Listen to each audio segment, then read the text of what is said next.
नमस्कार, स्वातीज किचनमध्ये आज आपण भरली मिरची कशी बनवायची ते बघणार आहोत। शिमला मिरची किंवा ढोबळी मिरची म्हटलं तरी चालेल। तर ह्या मिरच्यांना असे उभे आणि आडवे कट मारून घेतलेले आहेत आणि जेवढ्या जमतील तेवढ्या ह्यातल्या बिया देखील काढून घेतलेल्या आहेत। आता इथे भरपूर सारी कोथिंबीर, 8-10 पाकळ्या लसूण आणि थोडंसं सुक्कं खोबरं घेतलेलं आहे चिरून। हे मिक्सरला बारीक वाटून घ्यायचे। ह्यात मी आलं घातलेलं नाहीये, तुम्हाला आवडत असेल तर नक्की घाला।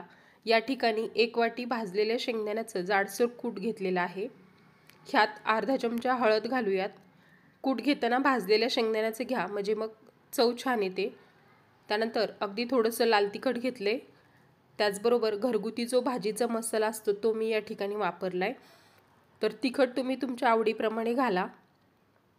साधारणतः 1 चमचा, मोठा चमचा मी काळा मसाला घेतलेला आहे। अर्धा चमचा धने पावडर आणि अर्धा चमचा जिरे पावडर घातलेले आहे। आपण जे खोबरं आणि लसणाचं वाटण करून घेतले ते देखील घातलेलं आहे। तुम्हाला जर मसाल्याऐवजी हिरव्या मिरचीचा वापर करायचा असेल तर लसूण खोबऱ्यासोबत हिरवी मिरची देखील वाटून घातली तरी चालेल। त्याचबरोबर ह्यात चवीपुरतं मीठ घालायचे आणि हे सगळं छान हाताने मिक्स करून घ्यायचे। मिरची किती तिखट आहे त्या अंदाजाने तिखट वापरा। या ठिकाणी मी ज्या मिरच्या घेतलेल्या आहेत त्या अजिबात तिखट नाहीयेत, त्यामुळे मी मसाल्याचा वापर केलाय। जर मिरची तिखट असेल तर मिरची पावडर स्किप करा आणि मसालाही घालू नका। ह्यात अगदी थोडंसं पाणी घालून हे छान मी मिक्स करून घेतलेला आहे। मसाला थोडंसं पाणी घालून मिक्स केला की मिरचीमध्ये मसाला भरल्यानंतर बाहेर येत नाही, ओलसर मसाला आतून छान चिकटला जातो आणि जे आपण मसाले घातलेले आहेत त्याचाही फ्लेवर छान येतो आणि व्यवस्थित मसाला आतमध्ये शिजला जातो। त्यामुळे हलकं ओलसर असं हे बनवून घ्यायचे आणि नंतर सगळ्या मिरच्यामध्ये भरून घ्यायचे। लगेच कढईमध्ये 2 ते 2.5 चमचे तेल गरम करून घ्यायचे। मिरची आपण परतून घेऊयात। ह्यात अगदी थोडीशी मोहरी घातली आहे, आवडत असेल तर घाला, नाहीतर स्किप केली तरी चालेल। बऱ्याच जणांना कांदा आवडतो तर थोडासा बारीक चिरलेला कांदा जरी घातला तेलामध्ये तरी चालेल। कांदा परतवून नंतर मिरची घालून घ्या। या ठिकाणी मसाला भरून घेतलेल्या सगळ्या मिरच्या घालून घेतल्या तेलामध्ये।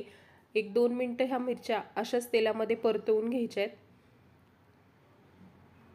मीडियम गॅसवरती ह्या मिरच्या परतवून घ्या। अगदी कमी, अगदी थोड्याशा पाण्यामध्ये आपण ह्या मिरच्या शिजवणार आहे। अतिशय चवीला छान होतात। टिफिनसाठी अगदी झटपट होणारी ही भाजी आहे।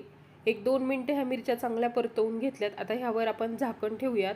झाकण ठेवून गॅस पूर्णपणे बारीक करून साधारणतः 2 ते 3 मिनिटं पुन्हा राहू द्यायचे आणि नंतर एकदा मिरच्या हलवून घ्यायच्या आहेत।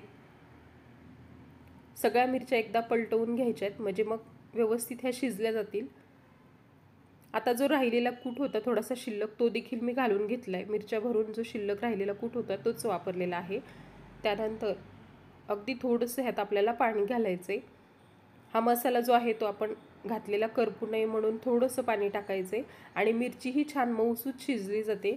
अगदी थोडंसं घालायचं आहे।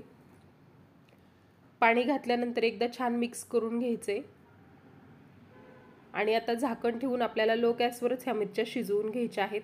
साधारणतः 7 ते 8 मिनिटांमध्ये ही मिरची छान शिजली जाते आणि चवीला खूप मस्त होते। तर झाकण ठेवून पुन्हा मी 3 ते 4 मिनिटं झाकण ठेवून पुन्हा वाफ काढून घेतली आहे। ह्यातलं पाणी जे आहे ते पूर्ण आटलंय आणि मस्त ही मिरची तयार झाली आहे बघा। छान मऊसूत अशी शिजली गेली आहे। जर मिरच्या शिजलेल्या नसतील तर आणखी 1-2 मिनिट झाकण ठेवून घ्या, शिजवून घ्या। वरून थोडीशी कोथिंबीर घातलेली आहे। छान मिक्स करून घ्यायचे। अगदी मस्त अशी ही भरली मिरची झालेली आहे। चवीला खूप मस्त लागते। एकदा या पद्धतीने नक्की बनवून बघा। व्हिडिओ तुम्हाला कसा वाटला ते कमेंट करून नक्की कळवा। व्हिडिओ आवडला असेल तर लाईक आणि शेअर करायला विसरू नका। अतिशय छान अशी ही भरली मिरची तयार झाली आहे। आतमध्ये व्यवस्थित मसाला राहिलेला आहे, वरूनही छान शिजली गेली आणि चवीला सुद्धा खूप भारी झालेली आहे। नक्की बनवून बघा। व्हिडिओ पाहिल्याबद्दल धन्यवाद।